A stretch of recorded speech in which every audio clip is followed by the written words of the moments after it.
Señal directa.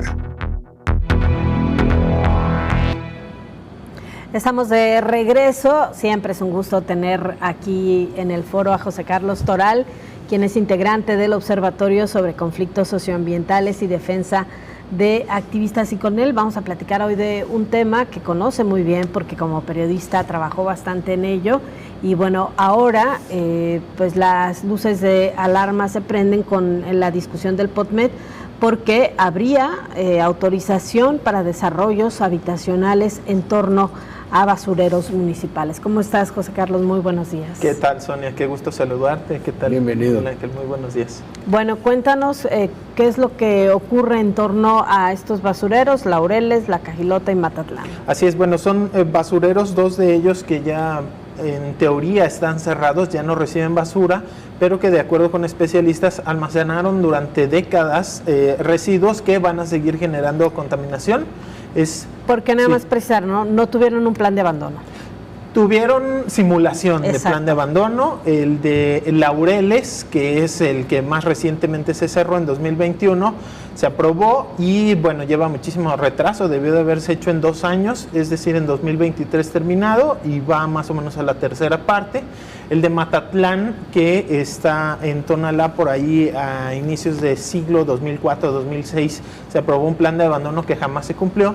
Y bueno, muchos años después continuó la llegada de basura, se clausuró definitivamente en 2022. Y bueno, son sitios que siguen emitiendo contaminantes al aire por la descomposición de la basura, gases de efecto invernadero y que además pues son dañinos para la salud de las personas que lo respiran. Además, las tierras de los alrededores se han visto contaminadas, ha habido incendios porque no toda la basura se ha cubierto como marca la norma. Y bueno, estos dos basureros, Matatlán y Laureles, están muy cercanos, a menos de 1 kilómetro del río Santiago. Que además en ambos casos se han documentado escurrimientos de lixiviados por una mala impermeabilización previa antes de depositar, sobre todo cuando tuvieron ya crecimiento, ¿no? Sí, los dos basureros no se prepararon previamente para recibir la basura y digamos la norma marca que debe de impermeabilizarse para evitar que los residuos líquidos, que son estos lixiviados, pues se vayan al subsuelo. Entonces, pues además de que se contaminan los mantos acuíferos, el agua que está en el subsuelo, que luego se utiliza en pozos y demás para el abastecimiento de la gente, pues cuando corren a nivel de suelo se van hacia los arroyos y contaminan arroyos que finalmente terminan en el río Santiago. El caso de La Cajilota está en Tlajomulco, está cercano a Cajititlán. En teoría es una planta de transferencia, es decir, ahí la basura nada más se lleva temporalmente en lo que se carga en camiones y se lleva un basurero. Pero en los hechos reales es un basurero, la basura se acumula por muchísimo tiempo y tampoco tiene estas protecciones. Por eso la norma oficial mexicana, una norma que emite el gobierno federal, marca que no debe haber asentamientos humanos en menos de 500 metros alrededor de este tipo de basureros. Y en el plan de ordenamiento del territorio metropolitano, el POTMED, que está actualmente en discusión, es lo que vengo a contarles, se va a actualizar, se emitió en 2016, en 2022. El POTMED lo promueve y el proceso lo lleva el IMEPLAN, ¿no? El IMEPLAN, el Instituto para la Gestión y el Desarrollo Metropolitanos.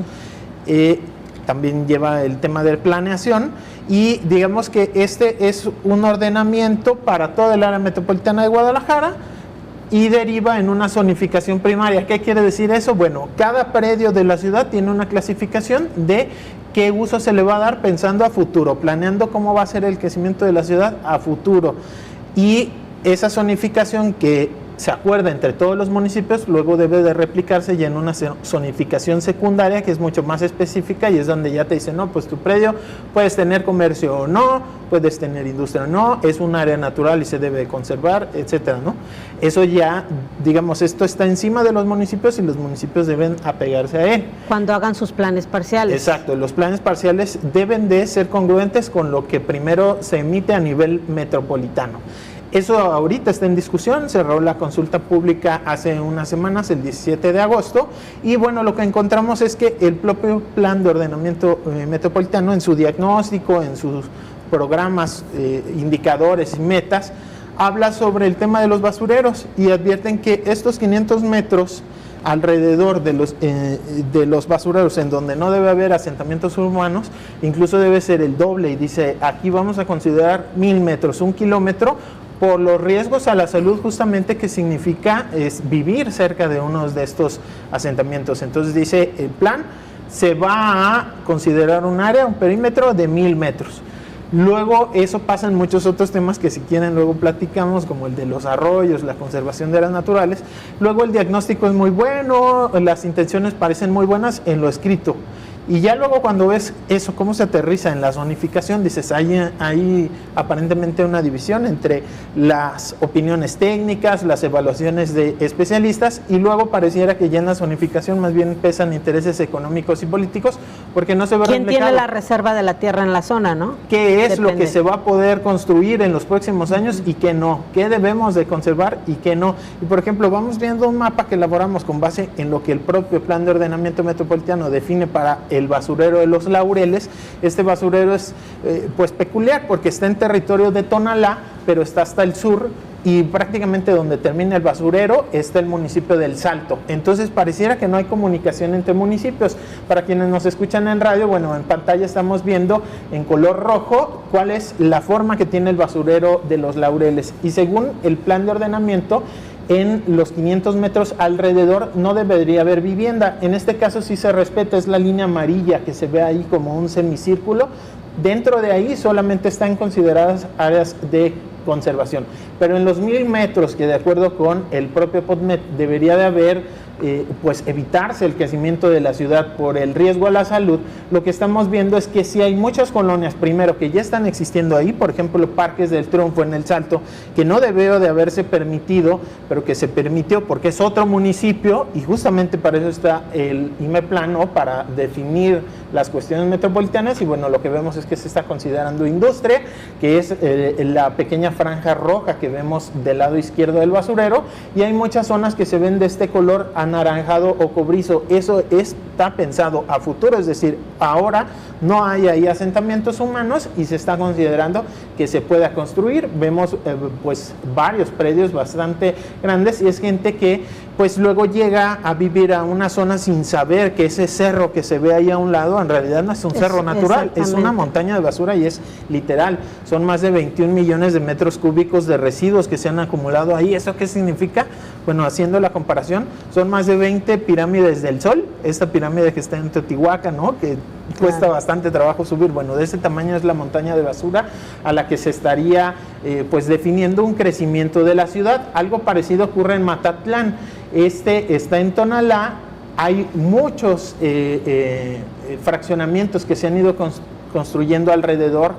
Prácticamente en los alrededores del basurero de Matatlán hay alrededor de 10,000 personas viviendo ya al día de hoy, ahí lo vemos en pantalla, y aún así se está incrementando. Lo que vemos en color naranja dentro de estos dos círculos concéntricos, pues son incluso ahí colonias. Vemos ya pegados en los 500 metros, ¿no? Sí, ya hay algunos espacios que están dentro de los 500 metros, tanto viviendo, prácticamente colindando, como también algunos espacios que estarían en un futuro proyectándose hacia allá.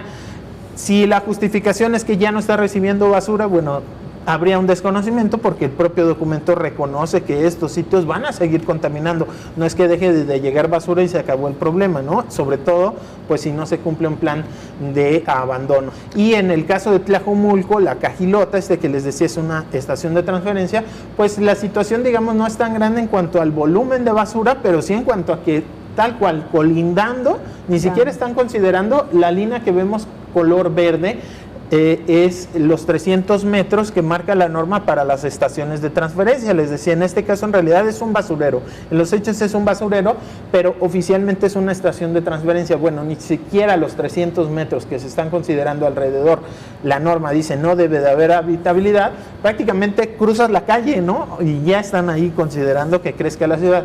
¿Qué es lo que yo pienso? Yo creo que en este tipo de casos no es, o bueno, quizás sí hay intereses económicos que quieren desarrollar vivienda a los alrededores, pero en realidad yo creo que se trata de que hay una división entre las decisiones técnicas, los objetivos de cuidado del medio ambiente, protección de la salud, y las decisiones políticas que hay alrededor. Y bueno, el plan de ordenamiento territorial tiene muchos datos sobre cuánta basura generamos, el 95% de la basura que generamos se va a los basureros. Solamente 5%, y creo que es una cifra incluso que está inflada, muy optimista, ¿no? Se recicla, se reusa, se recupera. Entonces, no hay, a partir de ese diagnóstico, que es muy claro, que hay para la ciudad futura en temas José, de la basura. pero porque además algo que ha ocurrido en la costumbre en torno a esto son la vivienda que se construye y es vivienda popular, ¿no? Y casi siempre basada en el desconocimiento de quien adquiere.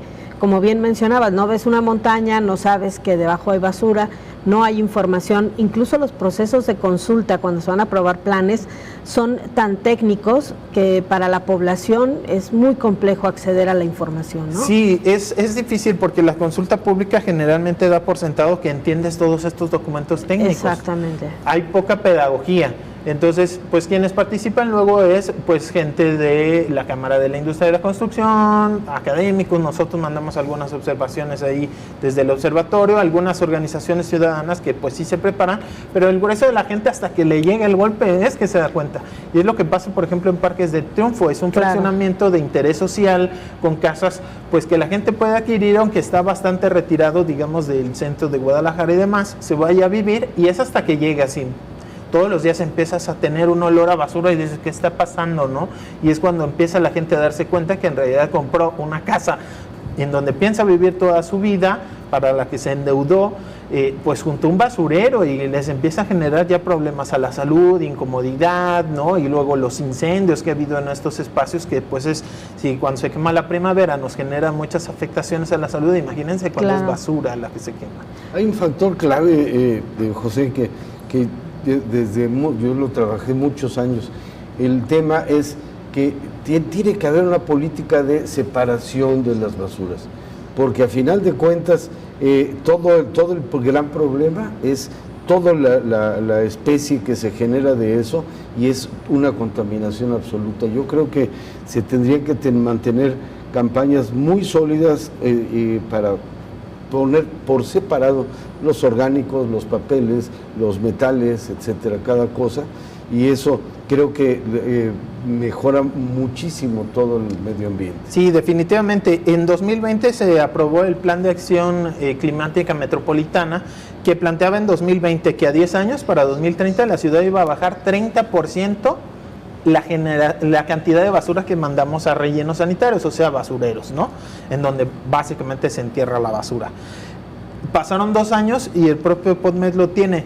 En lugar de reducirse 30%, creció 15% la cantidad de basura. Entonces, lo primero, hay que definir que no está funcionando y qué vamos a hacer para que sí funcione, porque está creciendo la cantidad de basura. Oye, y la separación pues José es mínima. Carlos, tenemos que cerrar ya nada más para volver al tema central. ¿Hay de alguna manera sensibilidad del IMEPLAN para atender estas observaciones y hacer las correcciones, o viviremos lo que vemos con los planes parciales que se someten a consulta? Algunas veces por milagro hay observaciones, pero de todas maneras los planes salen como se plantearon al inicio. Estamos por ver, son más de 700 observaciones que recibió el IMEPLAN, y legalmente a fuerza tiene que contestar si las acepta y hace los cambios, si acepta una parte o si no la acepta, y eso lo debe justificar. Estamos por ver, yo por lo menos las observaciones que yo envié y las personas con las que he platicado que mandaron observaciones todavía no reciben respuesta, es en el proceso en el que estamos, y creo que es muy importante por eso visibilizar, ¿no? Que desde el IMEPLAN no vayan a decir nada más, no, pues no te la acepto con base en tal artículo, ¿no? Y sin una justificación clara. Ojalá que exista la apertura política para hacer cambios como estos, ¿no? O sea, no permitir más vivienda alrededor de los basureros, pero también hay muchísimos otros temas que luego podemos platicar. Por supuesto, muchísimas gracias por la visita. Gracias, José Carlos Toral, quien es integrante del Observatorio sobre Conflictos Socioambientales y Defensa de Activistas. Una pausa, regresamos con más información.